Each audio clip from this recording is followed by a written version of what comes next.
ကျွန်တော်တို့ရဲ့ချစ်ခင်လေးစားရတဲ့ Sheikh Sia Irfan ကိုကျွန်တော်အနေနဲ့ bid'at နဲ့ပတ်သက်ပြီးတော့ကျွန်တော်အနေငယ်မေးချင်တာပေါ့နော်ကျွန်တော်တို့ချစ်ခင်လေးစားရတဲ့ Sheikh Sia ဆောင်းနေအောင်ကလည်းပဲဒီ bid'at နဲ့ပတ်သက်ပြီးတော့စာအုပ်လေးထုတ်ထားတာပေါ့နော်ဒီပုံမှာကျွန်တော်ဖတ်ကြည့်တဲ့ပုံမှာပညာရှင်တွေပေါ့နော်ပညာရှင်တွေကလည်းပဲသူတို့တွေရဲ့ဒီအမြင်တွေကိုရေးသားဖော်ပြထားတယ်ဒါနဲ့ပတ်သက်ပြီးတော့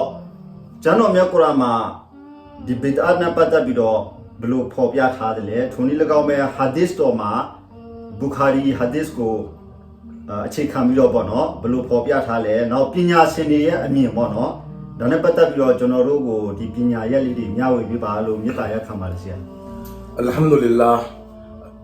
ကျွန်တော်တို့ဒီမှာအစီအစဉ်မှာနားဆင်နေတဲ့ညီနောင်များအားလုံးကိုလည်းအလ္လာဟ်ရဆူလ်ရဲ့လာမြတ်ရဘီလ်အဝလ်မှာအားလုံးပေါ်မှာအလ္လာဟ်ရှင်ရဲ့ရဟမတ်တယူနာတော်အဖျားဖျားကြောက်ပါစေကြောင်းဥစွာဆုမတော်တောင်းလိုက်ပါတယ်အလ်ဟမ်ဒူလ illah ကျွန်တော်ဒီအစီအစဉ်မှာပါဝင်ခွင့်ရတဲ့အတွက်အလ္လာဟ်ရဲ့ရှုကူရ်အလ်ဟမ်ဒူလ illah လုပ်တဲ့ဆရာညံလေးကိုလည်းအထူးပဲကျေးဇူးတင်တယ်နောက်အလ္လာဟ်ရှင်ရဲ့ဆရာညံလေးကိုလည်းကျေးဇူးခဲပေးတော်မူပါဆိုတော့ကျွန်တော်ညီတန်းအနေနဲ့တကြောင်ပဲဘာလို့လဲဆိုအချိန်တူတူလေးမှာကျွန်တော်တို့ discuss ဆွေးနွေးမှာဖြစ်တဲ့အတွက်ညီတန်းလေးတော့အစပြုခြင်းတယ်အဲ့ဒီညီတန်းကဘာကြောင့်လဲဆိုကျွန်တော်ရဲ့အမြဲတမ်းခံယူချက်အုံမြကဘာလဲဆိုရင်အလ္လာဟူယူဖတီကွန်ဒါကျွန်တော်မြတ်ကုရ်အာန်မှာအလ္လာဟ်ရှင်မြတ်ကမိန့်တော်မူပြီးသွားပြီဖတ်ဝါပေးမဲ့အရှင်ဒီဖန်ဆင်းရှင်မြတ်အလ္လာဟ်တာဖြစ်တယ်အလ္လာဟူယူဖတီကွန်အဲ့ဒါကြောင့်အလ္လာဟ်ရဲ့ဖတ်ဝါနဲ့ညီစွမ်းလာပြီဆိုရင်မိဒီဖတ်ဝါကိုမှကျွန်တော်လက်ခံလို့မရဘူးအဲ့ဒါကြောင့်ကိုရောကလည်းအချိန်ချင်းမိတ်ခဲ့တယ်ငါရဲ့မိဒီဟာဒီစ်တော်ကိုပဲမဆိုအကယ်၍ကျွန်တော်မြတ်ကုရ်အာန်နဲ့ညီစွမ်းလာပြီးစန့်ကျင်လာပြီးဆိုရင်အဲ့ဒီဟာဒီစ်တော်ကိုဖယ်ချဆိုတာကိုအချိန်ချင်းမိတ်ခဲ့တယ်အဲ့တော့ဖတ်ဝါရှင်ဒီအလ္လာဟ်ဒီင်ကဘလူရဲ့ဒီင်နဲ့ဒါလည်းကျွန်တော်မြတ်ကုရ်အာန်ကမိန့်တော်မူတယ်အလ်ယောမာအကမလ်တူလကုမ်ဒီနကုမ်ဒီနေ့ငါအလ္လာဟ်ရှင်မြတ်ဒီအတင်းရဲ့ဒင်ကိုအိုးငါ၏ရဆူလ်အတင်းရဲ့ဒင်ကိုပြီးပြည့်စုံအောင်လုပ်တော်မူတယ်ဆိုတော့ဘာတိလိုက်ရဆိုဖတ်ဝါရှင်ဒီအလ္လာဟ်ဒင်ကဘရုရဲ့ဒင်နဲ့ဆိုကိုရောရဲ့ဒင်အဲ့တော့အလ္လာဟ်နဲ့ကိုရောရဲ့ဆွန်နတ်တူလာနဲ့ဆွန်နတ်ရဆူလ်ကိုတိပြီးဆိုရင်ကျွန်တော်တို့ဘီဒတ်ကိုကောက်တည်သွားမယ်အဲ့တော့ bid'at ဆိုတဲ့စလုံးကိုအရင်ဆုံး definition ကိုဖွင့်ဆိုရမယ်ဆိုရင် bid'at ဆိုတာဘာဒါဒီအစပြုတယ်ဆိုတော့ဆောလောကကျွန်တော်တို့ဒီမှာဘူခါရီကျမ်းရှိတယ်ဒါအားလုံးဒီကိုဒါမူရင်းဘူခါရီကျမ်းအာရဘီလို့ဘာသာပြန်အောင်မပါဘူးဆိုတော့ကျွန်တော်တို့ကောင်းပြီဒီကဟာဒီစ်တော်လေးကိုလည်းကျွန်တော်တို့လေ့လာကြည့်မယ်ဘူခါရီဟာဒီစ်တော်မှာ2690မှာနော်ဆိုကိုရောမြတ်ကြီးဆလလောလဟ်အလိုင်ဝါဆလမ်ကနေပြီးတော့မိန့်တော်မူတယ်ဆိုတော့ကျွန်တော်တို့အူမူလ်မူမီနင်ထဲမှာပါတဲ့ဟာဇတ်အိုင်ရှာတခင်မကနေတစင်ဒီဟာဒီစ်တော်ကိုလည်းဆင့်ပြန်တယ်ဆိုတော့ကာလာရဆူလုလာဆလလောလဟ်အလိုင်ဝါဆလမ်မန်အဟဒသဖီအမရနာဟာဇာမာလိုင်ဆာဖီဖဟူဝါရတ်ဒူယာနီဘာကိုဆိုလိုတာလဲကိုရောမြတ်ကြီးကမိန့်တော်မူတယ်ဟာဇတ်အိုင်ရှာတခင်မကနေတစင်ဆင့်ပြန်တော်မူတယ်အဲ့တော့ဒီဟာဒီစ်တော်မှာကိုရောမြတ်ကဗာမိန့်တော်မူလဲဆိုလို့ရှိရင်အချင်းတူမိတူမဆိုဒီန်တာဒနာတော်မှာတွတ်တွင်းလာတယ်ဒီမှာမဟုတ်တဲ့အရာကိုတွတ်တွင်းခဲ့တယ်ဆိုလို့ရှိရင်အဲ့ဒါကိုပယ်ချပြီးသားဖြစ်ရမယ်အဲ့ဒါကိုလက်မခံရဘူးအဲ့ဒါကရတ်အဲ့ဒါကအမှားယွင်းဖြစ်တယ်ဆိုတော့ဒီန်ထဲမှာတွတ်တွင်းလိုက်တယ်ဆိုတော့ဗာလဲဒီန်ဆိုတဲ့ခေါင်းစဉ်နဲ့ဒါကတာဒနာပါဆိုတဲ့ခေါင်းစဉ်နဲ့တွတ်တွင်းလာမယ်ဆိုရင်ဒါဒီလုံးဝကိုပယ်ချမဲ့အရာဖြစ်တယ်ထုံကြီး၎င်းအခြားသောဟာဒီတစ်ခုကလည်းပါလဲဆိုတော့ဒီစန်တစ်တီထွင်ပြီးတော့တာဒနာမှာယူဆောင်လာပြီးဒါကိုလောက်ဝပါမယ်ဆိုပြီးတော့ဟလာဟိုအမိန့်တွေနဲ့ပေးလာပြီးလောက်လာပြီးဆိုလို့ရှိရင်ဒါလည်းအမောင်တုထဲမှာဖြစ်တဲ့ဇလာဖြစ်တဲ့ဂုမနာဖြစ်တဲ့လမ်းလွဲမှုလမ်းမမှုဖြစ်တဲ့လမ်းလွဲမှုလမ်းမမှုများသည်ဂျဟန္နမ်ကိုရောက်ရှိမှာဖြစ်တယ်โอเคဒီဟာဒီစ်နှစ်ခုကိုကျွန်တော်ချပြလိုက်ပြီအဲ့တော့ကျွန်တော်တို့ကကျမ်းတော်မြတ်ကုရ်အာန်နဲ့တွားကြိုက်ကြည့်မယ်ကျမ်းတော်မြတ်ကုရ်အာန်မှာအလ္လာဟ်ရှင်မြတ်ကဗာမိန့်တော်မူတာလဲဆူရိုင်ဖာတီဟာပဲလွယ်လေးအားလုံးရတယ်အန်အမ်တာအလိုင်ဟင်ဂိုင်ရ်မဂဒူဘ်အလိုင်မူလဒ်ဝါလီ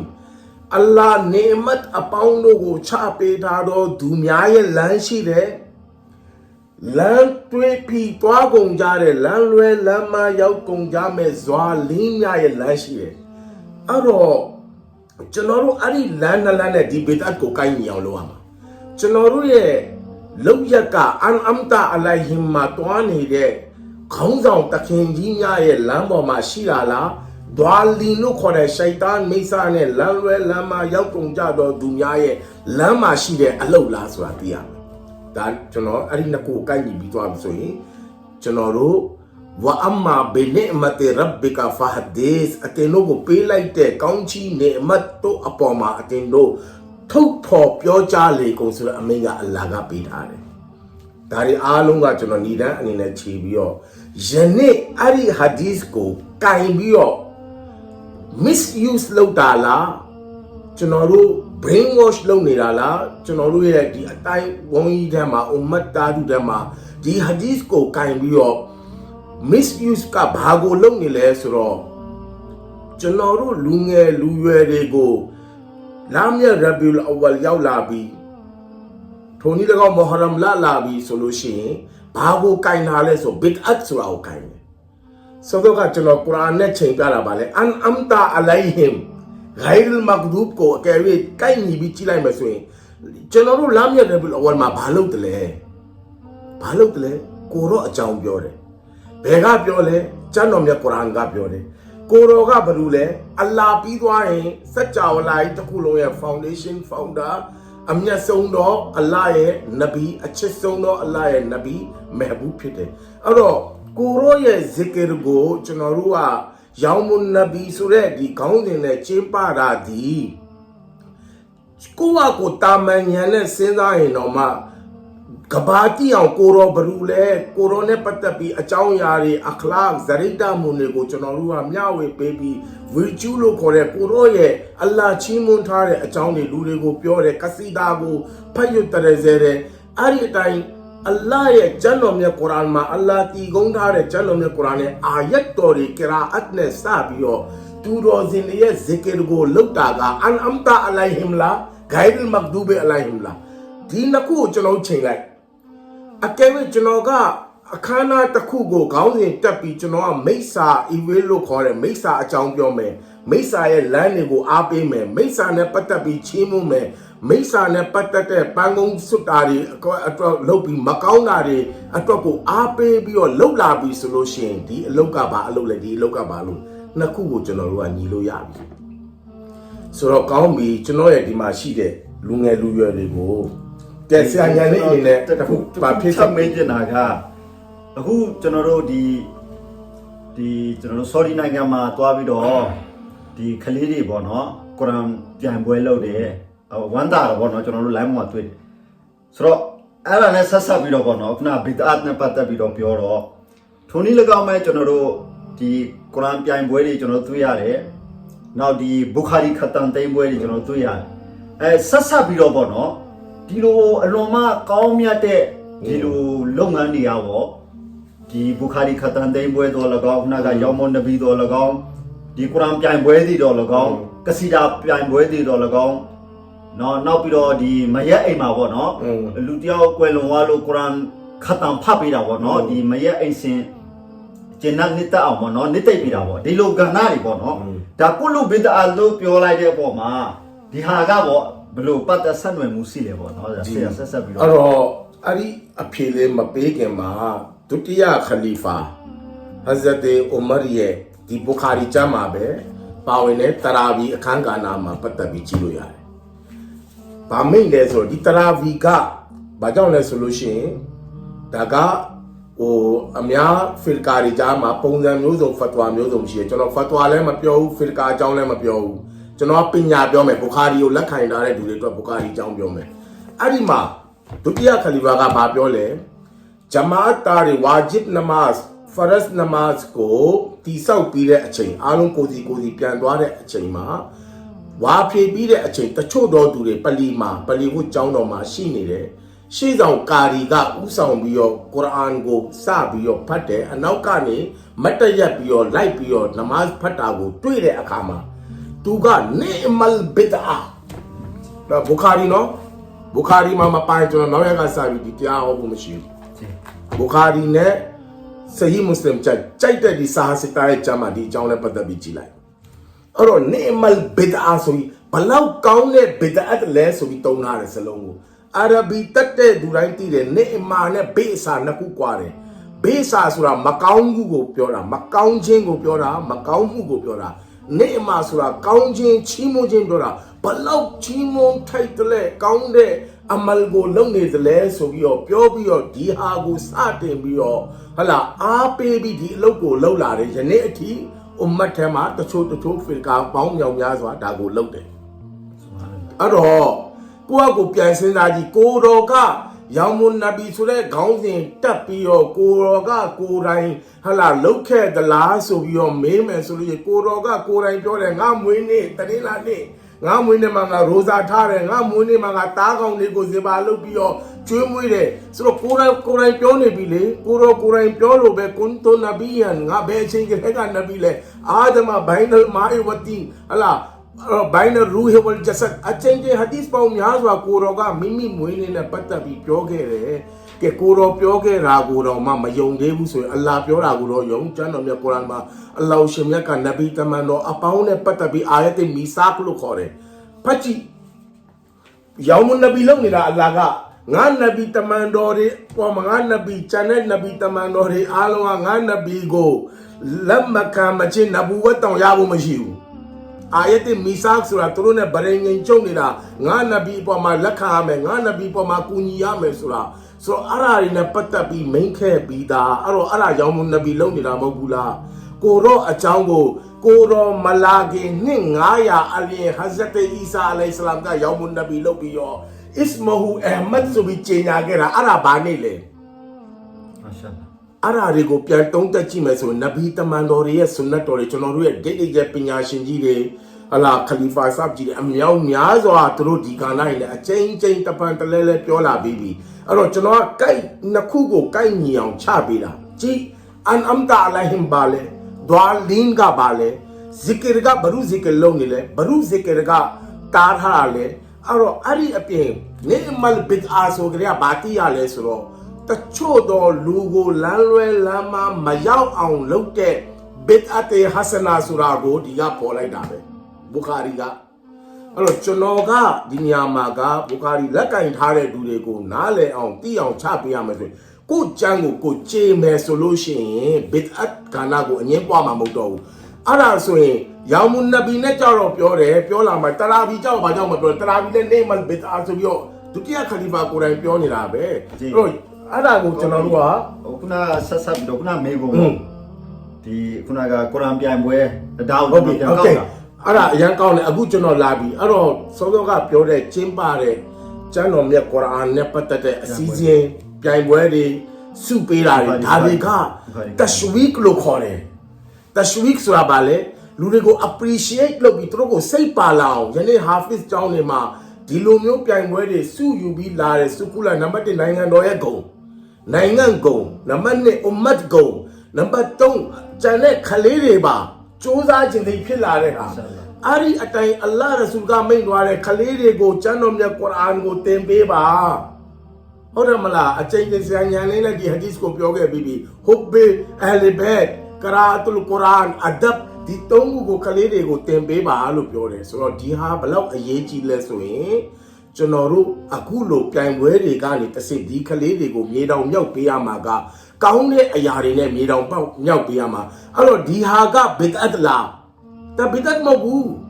စုပေးခြင်းချီးမွမ်းခြင်းဟလာထောမနာခြင်းချီးမွမ်းထိုက်တဲ့ဒီကိုချီးမွမ်းတာဒီဒါကကိုရောရဲ့ဆွန်နတ်တော်ဂုံထိုက်တဲ့သူကိုဂုံပေးတာဒီကိုရောရဲ့ဆွန်နတ်တော်ကိုရောရဲ့လမ်းစဉ်အဲ့တော့နောက်တစ်ခုဗာတိရလဲဆိုရင်ပထမခလီဖာရဲ့ခေတ်မှာပဲဂျမ်အူလ်ကုရ်အာန်ဒါလည်းဒီမှာဆဟီဘူခါရီ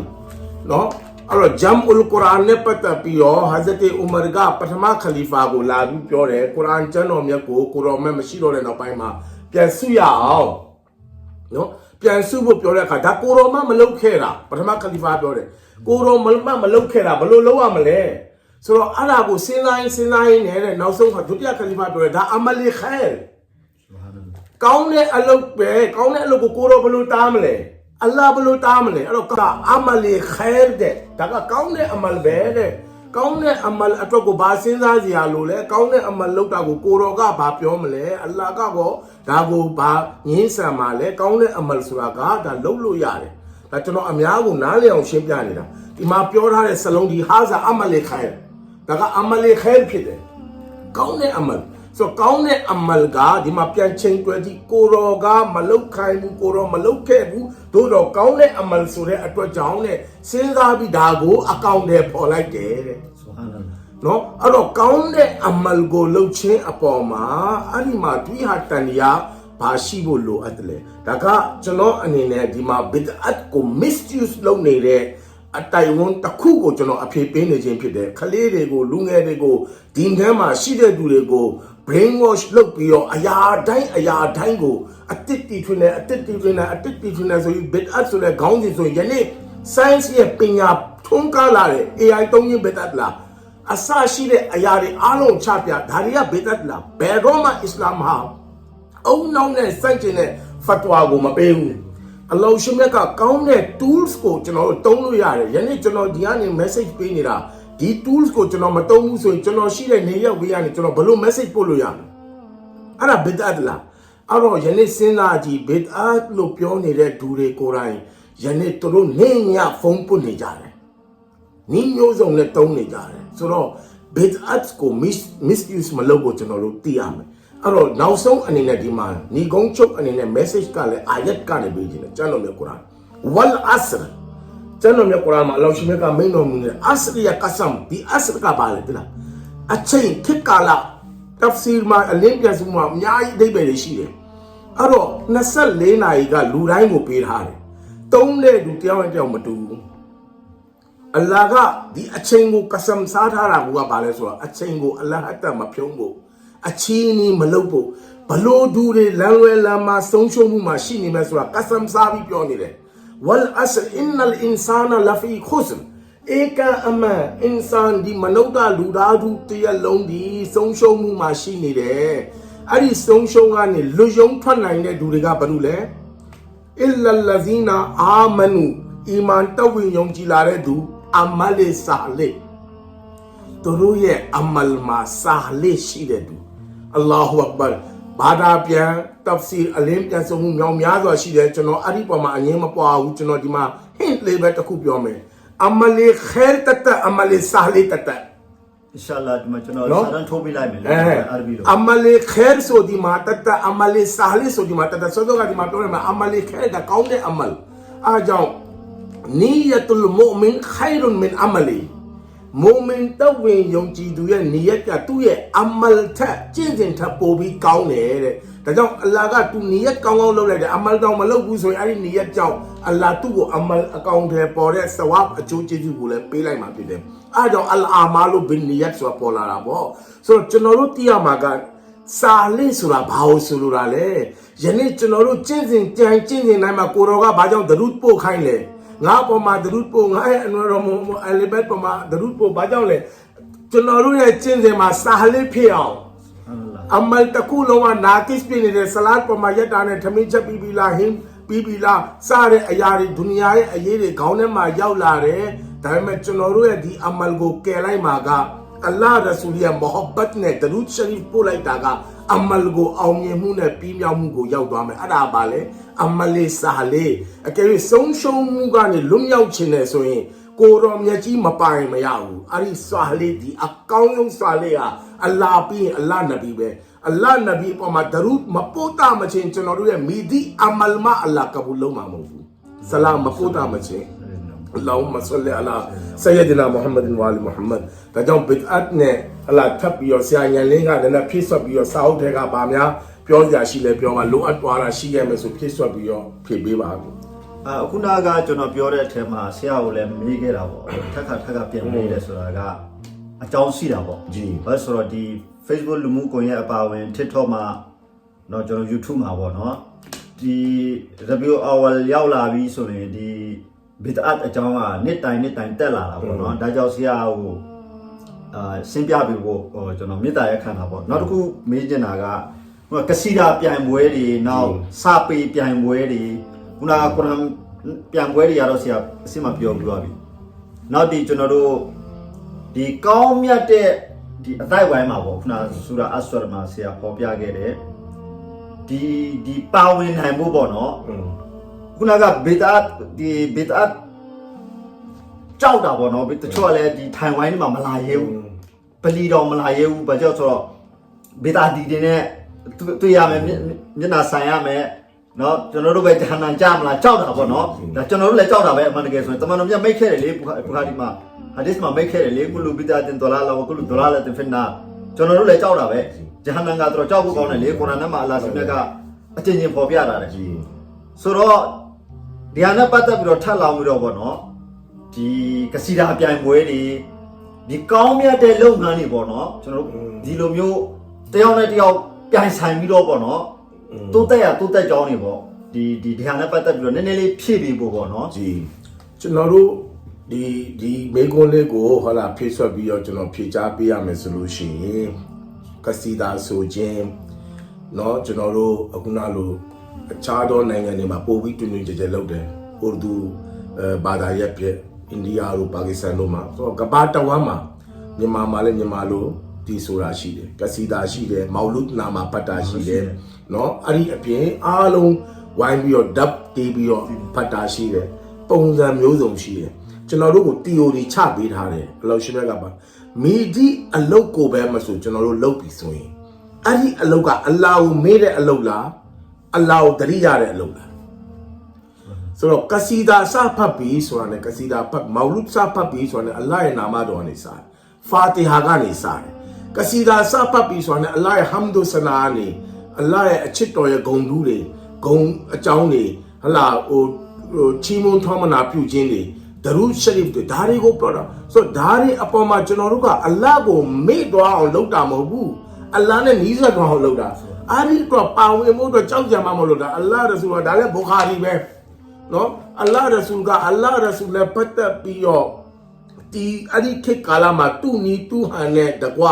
နော်ဝိုင်းဝန်းပြီးတော့အုပ်စုတစုအဲ့ဒီခေတ်ကာလမှာမစဂျစ်နဘဝီရဲ့အခုမစဂျစ်နဘဝီမို့အရင်တော့မစဂျစ်နဘဝီကိုရောခေတ်ကနဘီမစဂျစ်နဘဝီအပြင်မှာ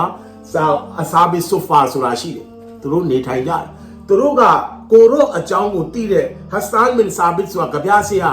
ကိုရောကိုရိုင်းကသူ့ကိုကြပြဆိုခိုင်းတယ်အဲ့တော့ကိုရောဆိုခိုင်းတဲ့အလုပ်ကဒါဆွန်နတ်လားပေဒတ်လားဆူဟာနလာကိုရောလောက်ခိုင်းတဲ့အလုပ်ကိုရိုင်းကပေဒတ်လားဆွန်နတ်လားအများကြီးရေးထားပြီးပြီဒါရင်းနဲ့ပတ်သက်ပြီးကျမ်းနေပြုစုထားတယ်ကိုရောနဲ့ပတ်သက်တဲ့တီကုန်းထားတာအခုမှမဟုတ်ဘူးကိုရောခင်မာကလေးကအဲ့တော့ဟတ်ဆန်ဘင်ဆာဘစ်ကကိုရောခေတ်ကကြပြအလင်ကဆရာသူကိုရိုင်းနဲ့ကစီဒါဆိုတဲ့ကျန်တဲ့ဂျပူတရာမှာအရိခေတ်ကအစာဘီဆိုဖာကထိုင်တဲ့ပရဝမှာပလီဝတ်ကျောင်းတော်ရဲ့အပြင်မှာနေတဲ့အစားတချို့ကလည်းဝိုင်းပြီးတော့အဲ့ဒါကိုစီဆိုရသူတို့ဟာအရဗ်ရဲ့တေးနဲ့တကွာအဲ့တော့လာပြီးတော့တားတဲ့သူကတားတဲ့ခါကိုတော်ကတားတဲ့သူကိုပြန်တားလိုက်တယ်အတင်မတားနေတာသူတို့ဘစ်အတ်လုံးနေတာမဟုတ်ဘူးမကောင်းတာလုံးနေတာမဟုတ်ဘူးဒါကျွန်တော်အများတိအောင်နားလည်အောင်ရှင်းပြနေတာကိုတော်ကလာတားတဲ့သူကိုပြန်တားလိုက်တယ်အတင်းမှာအဲ့ဒီလုတ်ပိုင်ခွင့်မရှိဘူးသူတို့တီးဆိုနေတာသူတို့ဆိုနေတာကမဟုတ်တဲ့အရာတွေပေါ်မှာယူတူမှုဖြစ်သွားမဲ့အရာတွေမေလျော့မှုဖြစ်သွားမဲ့အရာတွေအလ္လာဟ်နဲ့ဝေးမဲ့အရာတွေမှမဟုတ်တာဟုတ်တယ်မလားအဲ့တော့သူတို့ဆိုနေတာကိုဆိုပါစေဆိုတာကိုကိုတော်ကမိန့်ခဲ့တယ်အလ္လာဟူအက်ဘာအဲ့တော့ကျွန်တော်ကဒီမှာတောင်းဆိုချင်တာကဘစ်အတ်ကိုအတုံးစလုံးကိုအတုံးချပြီး misuse လုပ်ပြီးတော့မမှန်တဲ့ content တွေကယူလာပြီးလူတွေကိုပမာပေးပြီး brain wash လုပ်ခြင်းကကိုယ်ကြမ်းကိုမကြေတဲ့လူတွေဖြစ်တယ်အဲ့တော့ကျွန်တော်တို့လူငယ်တွေကယနေ့ခေတ် Google လုပ်လို့ရပြီကျမ်းနေရှိလာပြီကိုကတော့အာရဘီနားမလည်ဘူးဆိုရင်အာရဘီမသိဘူးဆိုရင်လေ့လာလို့ရတယ်ဘာသာပြန်နေရှိတယ်နော်အဲ့ဒီအားကိုဒီဘုခါရီမှာပါတဲ့အကြောင်းကိုတော့အကုန်ပြန်မပြောဘူးကိုယ်တိုင်လည်းမလေ့လာဘူးမဖတ်ဘူးဆိုရင်ဥမ္မတ်ကဘယ်လိုမျိုးလမ်းအမှန်ကိုရောက်မလဲအဲ့တော့စောစောကပြောတဲ့ကစီဒါတို့မောင်လုနာမှာဖတ်တယ်ဖာတီဟာဖတ်တယ်ဆိုတာဒါတွေအားလုံးကအလ္လာဟ်နဲ့ညီဖို့လုပ်တဲ့အလုပ်ပဲအလ္လာဟ်ရဲ့ကလာမ်ကိုဖတ်နေတယ်ကျမ်းတော်မြတ်ကုရ်အာန်ကနေစနေတယ်အလ္လာဟ်ကျမ်းတော်မြတ်ကုရ်အာန်မှာချီးမွမ်းထောင်းမနာလုပ်ထားတာတွေကိုပြန်တီကုန်းတယ်ပြန်ပြီးကြပြအလင်္ကာမှာပွဲ့နွယ်ပြီးဆိုတဲ့ဒါတွေတခုမှဘစ်အတ်မဟုတ်ဘူးအဲ့ဒါကအာရဘီကြပြမှာကိုရောမပွင့်ခင်အလင်းအာရဗ်မှာကြပြအပြိုင်ဆိုင်ရှိခဲ့တယ် အဲ့ဒါလေးနားတော့အဲ့ဒါပြီးကျွန်တော်သိမ့်တယ်အပဒတ်မှာကြပြားအပြိုင်ဆိုင်ရှိတော့အလ္လာဟ်ကကိုတော်ပွင့်ပြီးတဲ့အချိန်မှာအာရဘီနဲ့ချပေးပြီးအာရဗ်ဘဂိန်းတွေကိုခိစကားနဲ့ပြောရဲဂန့်အောင်လုပ်လိုက်တယ်ဘာနဲ့ဂန့်အောင်လုပ်လိုက်လဲဆူရာရဲ့ကောက်ဆက်တပုတ်ပဲပို့ပြီးတော့ကာဘာမှာတော့ချိတ်ထိုင်လိုက်တယ်ရာရဆူအတိတ်ကာဘာမှာဆူရာရဲ့ကောက်ဆက်ချိတ်လိုက်အားလုံးကဆူရာရဲ့ကောက်ဆက်ကိုဖတ်ပြီးတော့သူတို့နားလည်းမလဲဘူးစဉ်းစားလို့မရဘူးသူတို့ရေးလာတဲ့ကြပြားအလင်ကဟူသမျှအဲ့ဒီအရှိမဘာမှမရှိဘူးဆိုတာပိတ်ပြီးတော့သူတို့ခေါင်းငုံအရှုံးပေးလိုက်တယ်အဲ့ဒါကြီးအလ္လာဟ်ဘက်ကကြမ်းမယ်ကိုတော့အတွက်ချပေးလိုက်တဲ့ဆူရာရဲ့ကောက်ဆက်အဲ့တော့စဉ်းစားကြည့်အလ္လာဟ်ကကျမ်းတော်မြတ်ကုရ်အာန်မှာလည်းအလ္လာဟ်ကမိန့်တော်မူတယ်ငါရဲ့ကျမ်းတော်မြတ်ကုရ်အာန်ကကြပြားအလင်ကမဟုတ်ဘူးသို့တော့အလ္လာဟ်ကကြပြားအလင်ကဟူသမျှတို့ကိုရောနဲ့ပတ်သက်တာမဟုတ်တဲ့ကြပြားအလင်ကဟူသမျှတို့ကိုဆူရာရဲ့ကောက်ဆက်နဲ့ပယ်ချတယ်ကိုရောအတွက်ကိုတီကုန်းထားတဲ့အာယတ်ကိုချပေးလိုက်တယ်အဲ့တော့ကိုရောအတွက်တီကုန်းလိုက်တဲ့အရာဟာအိုင်းနေဆုနတ်ဖြစ်တဲ့ကိုရောကိုယ်တိုင်မိန့်ခဲ့တဲ့ကြပြားအလင်ကဆရာတွေကိုနော်သူတို့ကိုခွင့်ပြုခဲ့တယ်သူတို့ကိုယ်တိုင်လည်းတီကုန်းပြီးကိုရောကိုလာပြီးဖတ်ပြခဲ့တာရှိတယ်ကိုရောဘယ်တော့အခါမှအဲ့ဒါကိုဘစ်အတ်မပြောဘူး ကျွန်တော်လေးလည်းဆရာဟိုစင်မှာပြောသွားတာဆရာနဲ့ကျွန်တော်နဲ့မညှိနိုင်တာပဲနဲ့အခုပေါ်လာတယ်လေပေါ်လာတဲ့ပေါ်မှာမာရှာလာအခုဒီဟာဆမ်မင်ဆာဘစ်အကြောင်းတို့ဒီအကြောင်းအရာတွေကလည်းဒါကျွန်တော်တို့တော်တော်လေးပညာယူစီရကျွန်တော်တို့ကကြားပဲကြားဘူးတာအခုဆရာဆင်းပြလိုက်မှကျွန်တော်ပို့ပြီးတော့သဘောပေါက်တယ်အလုံးလုံးပဲကျေးဇူးတင်ပါတယ်ဆရာပေါ့ အလ်ဟမ်ဒူလ illah အလ္လာဟ်ရှင်များအားလုံးကိုကျွန်တော်တို့ကိုရောရဲ့မိရှုတန်တင်ဖွားမြင်တော်မူတဲ့နေထုနေ့ရက်တွေမှာအလ္လာဟ်ရှင်များအွမ်မတ်တာဒူတရက်လုံးကိုဘာရကတ်ရဟမတ်ဆလာမတ်အပေါင်းကြောက်ပါစေလို့ဒူအာလုပ်တဲ့ကဘာဒူကဘာဒါအားလုံးပေါ်မှာလည်းငြိမ်းချမ်းမှုအဖျားဖျားကြောက်ပါစေလို့ဆုမွန်ဒူအာတောင်းတဲ့ညီကုန်းချုပ်လိုက်ပါတယ်ဝါဆလာမုအလိုင်ကွမ်ဝရဟမတုလာ